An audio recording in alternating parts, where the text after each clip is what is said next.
name's Jesse, and welcome to another video. We are going to be describing REST API architecture, and then we are going to be building a billing system API in the end with Stripe and Django. Who's this video for? It's for anybody who wants to become a better developer, who wants to build applications that are easily consumable by other people, and it'll also be good interview prep. Often you get asked about APIs in interviews by recruiters. I don't think recruiters know what APIs are, but it will help you answer those questions. So in this video, we will go over the architecture of a REST API, the client-server relationship, what are the headers in the request, authentication, and how you can easily build one with Django. API architecture is described most succinctly as a client and server relationship. So the client sends a request over the network to a server. The server processes the request and then sends it back to the client with a response. What does REST stand for? It stands for Representational State Transfer and imposes conditions on how an API should work, and it was created by a legend in the field of computer science, Roy Fielding. The first principle of REST APIs is to have a unique resource identifier. The URI is similar to a URL, and they are used to manage separate resources in your API. So if you had an API that managed a library, you would have a separate URI for books as you would for CDs. See, they'd be pointing to library.org, but the end of it would be different. The second principle of the architecture is clients should have enough information to modify or delete the resource if they want to. So we would include metadata about the resource in the response. So here we have two objects that were retrieved from our API. And to give the client metadata to modify these resources, we want to give them a primary key related to each object. Here, the primary key is just a number. So the primary key for the first object is 1, and the second primary key is 2. Since you have that unique identifier, you can make a request to either update the object with new information or delete the object. And then principle number 3 is clients receive information about how to process the representation further. So the server achieves this by sending back metadata that describes the resource some more. So in this scenario, if your database you are retrieving from has tens of thousands of items, and the limit you can send back is 1,000 items, it will give you back a pagination token to let you know where you left off. And this token can be sent in the next request and will give you the next segment of data. So the API server will generate this token, and it will be a placeholder or a kind of a bookmark, no pun intended, for where the next request will want to start retrieving the data from. So here's a visual representation. The chunks of data are split up into sets of 1,000. So in your first request, when you try to grab the records, you would receive token 1. And then in your second request, you would include that token into the request of the API, and you would receive the second section, 1,000 to 2,000. And then you would do the same thing with the second token. And when you get your last set of records, 2,000 to 2,099, you wouldn't receive a token. So that's when you know you're at the end of the list. So you could use a recursive function or an iterative function and just iterate until you don't receive a token. And that's how you can process all of the records. And the fourth principle of REST architecture is clients receive information about all other resources they need to complete a task. The server achieves this by sending hyperlinks and representations so that clients can dynamically discover more resources. So a good way to think about this is just when you're surfing the web, when you go to a home page of the website, you receive all of the information to go to other pages of the website. If you're on the home page and you want to call the company, the server in the back end also sends you links to access the contact page. And you also have the link to go to the about page, and you can see their work, or if you want to apply it for a job, there's also apply for a job link. So this is how you can access other resources you want to from the API. The next principle of a good API is it is stateless. So the server completes every client request independently of all previous requests. All resources should be able to be called in any order.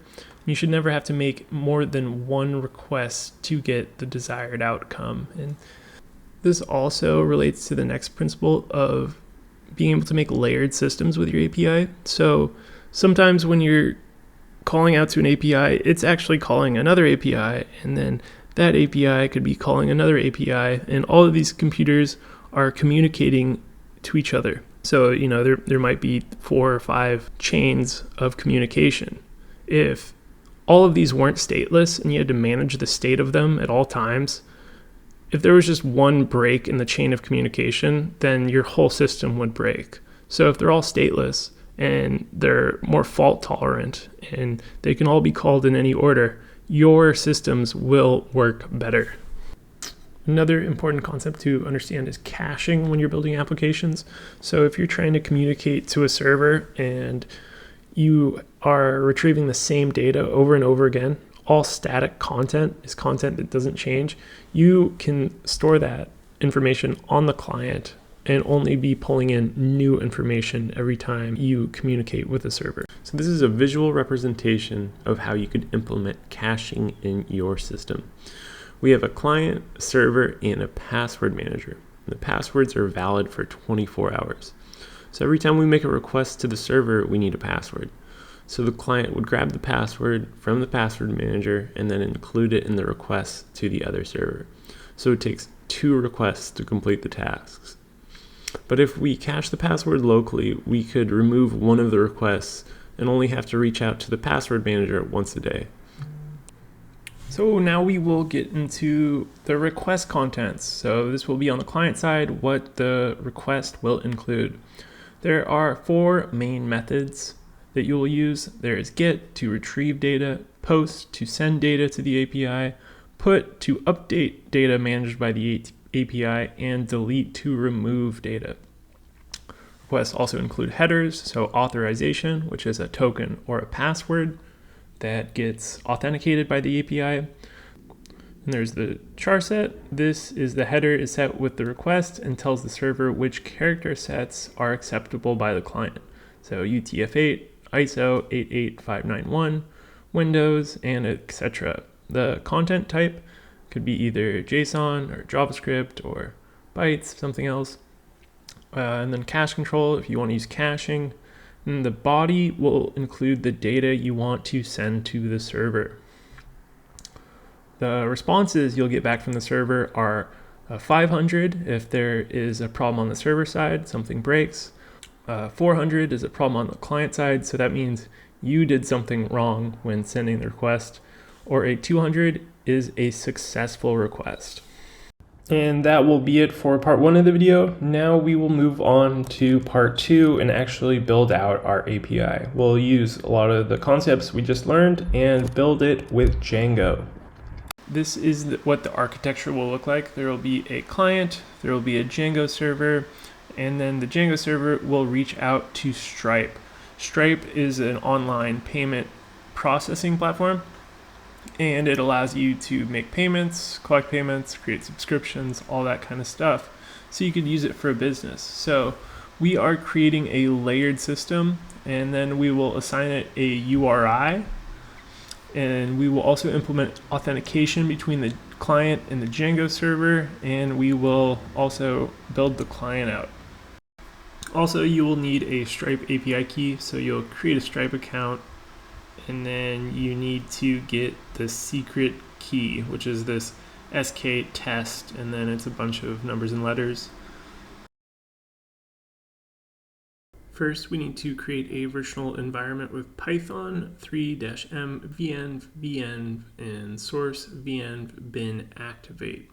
We need to install Django with pip and pip install stripe and pip install the Django REST framework. Now we will pip3 freeze and redirect the output into a requirements.txt file. Now to create the Django project, we do Django admin start project, my project, period, press enter, then run python 3 manage.py migrate to migrate our databases, and then python 3 manage.py start app payment. We need to add this payment app and the Django REST framework app to the installed apps in settings.py. Now I'll show you how you can use Stripe to charge someone some money. Let's create a Stripe helpers file, import Stripe and OS, make a Stripe class with a class variable for the API key, and it will be stored as an environment variable.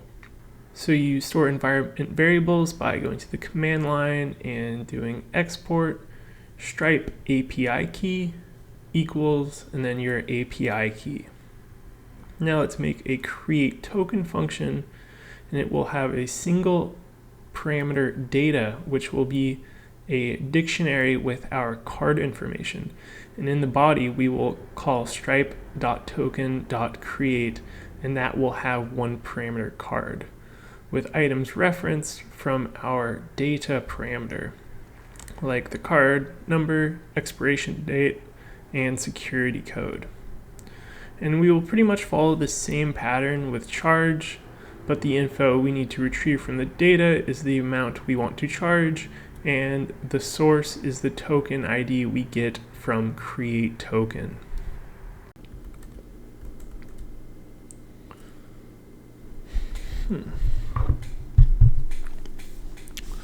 Now to test out the code we just wrote, we are going to jump into a Python shell. And from Stripe helper, we are going to import Stripe. Now let's create a client variable, which just instantiates the Stripe class. And then we're going to pull data from this dictionary I already created of just a fake card number. And then we are going to create our token with token equals client.createToken, and then pass it in the data. And then we should get a response in token. Here is the token ID. We'll grab that. And now we'll do client.charge and pass in a dictionary with the amount. We'll do 200. And the source will be that token ID string. And let's verify this works. I'll go into my Stripe web browser, go to payments, and we see that $2 charge for 200 cents.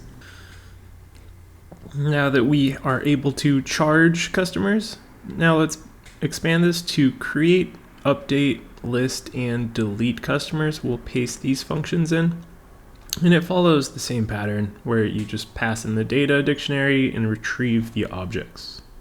Let's now create our endpoint that will accept different kinds of requests. Go to views and import our Stripe class. From REST framework.response, import response. From REST framework.views, import API view. And let's create a customer view that inherits that API view class. We add a docstring and a class variable client that will be our Stripe class instance. And we will create a post method that has self and request as the parameters, a docstring, and a body that will call self.client.createCustomer, and we will pass in the request object referencing the data in that object and return a 200 response. The other three methods follow a similar pattern. I'll just paste them in here. Put will take in the data of a customer, and it will update a current customer's based on its ID. Delete will delete a customer based on its ID, and then get will If a customer ID is supplied, it will retrieve that specific customer. Otherwise, if nothing is supplied, it will list all the customers. Next, we create a URLs file in the payment folder to register the customer view that we just made. By adding this to the list of URL patterns, we register the unique resource identifier with Django and are able to access this from a client request. You also need to register the path to this urls.py file in the other URLs file that is in my project. So we just include the path. Let's test out our API with a curl request that makes a post to localhost 8000/customer. The customer's name is Randy Johnson, and it looks like it worked since we have gotten a 200 in the response. Now let's do a GET request to see that we can retrieve the customer, and there it is. Awesome. So now we are going to be implementing our authentication, and we are going to be using a JWT. A JWT is a JSON Web Token, which is an industry standard for sending claims between two parties. This is what a JWT looks like. So there's a header, which has the algorithm that encodes it, and then you have your payload, which is the claims you want to include inside the token to verify on both sides, and then the last part is a signature. This is how it can be implemented. First, pip3 install pyjwt, then open up a Python shell, you import JWT, and then you do jwt.encode, then the claims you want to include. We are going to include the user Joe, then your secret you want to sign the JWT with, and then the algorithm you are using to encode the data. And this is what it looks like. And then if you want to JWT decode with the same password and algorithm, you can see what claims are inside it. So that's what would verify it on the server. Here's an example of decoding a token failing. See, the first time we use the correct secret, and then if we input the wrong secret, it fails. So then you can return a 400 response. To add this token authentication to your Django server, create an authentication.py file. We will need to import JWT, OS, base authentication, authentication failed, and user. Create a class tokenAuth that inherits base authentication. Then to implement our own custom auth, we will override the authentication function. In this class, we will grab the token from the headers of the request. We will decode it with the secret stored in the environment variables. And then we will see if the user that is grabbed from the token exists in the Django database. And if it does not exist, we will raise authentication failed. Then at the end, we will return a tuple with the user and none for it to successfully authenticate. Next, you need to add this backend to the project settings.py file. I found this on the REST framework docs, but you need to add this REST framework variable with the default authentication classes, including the path to the class that we just created. So now to add this to our view, we need to import the token auth and then add this variable authentication classes with a tuple of that token auth class and then just nothing to our view. So now to add this to our view, we need to import the token auth and then add this variable authentication classes with a tuple of that token auth class and then just nothing to our view. Now I've also created this client that we can call our API with. So it's just this class customer client. It has the URL of localhost/customer. It uses a secret that we store in the environment, and it also inits with the user. And there's just a call method which takes in the method. Now there's a call function which takes in a method, post, update, delete, or get, and the data. And there's a token. We create a token with a user, and we include that in the header, and then we make the request. And then all of these functions, post, update, delete, get, really just call this call function and pass in the data into the function. To test out this API, we will first go into the Python Django shell and create our user. We will just call him Jake. So now that we have that user stored in Django database, let's run the server and open up another terminal. See that we have the token stored in the environment. Now let's test out our client. Open up a shell and import the client. Make an instance of it referencing the user that we just created, and let's make a GET request. We get back at 200, so it looks like that was successful. Now let's see if we can create a customer with a post request. Cool, and we get the users back, and looks like that user Adam is there. Perfect. And this wraps up the video. So we know how to create and implement a RESTful API. Please like, subscribe, and comment what you want to see more of. Thanks.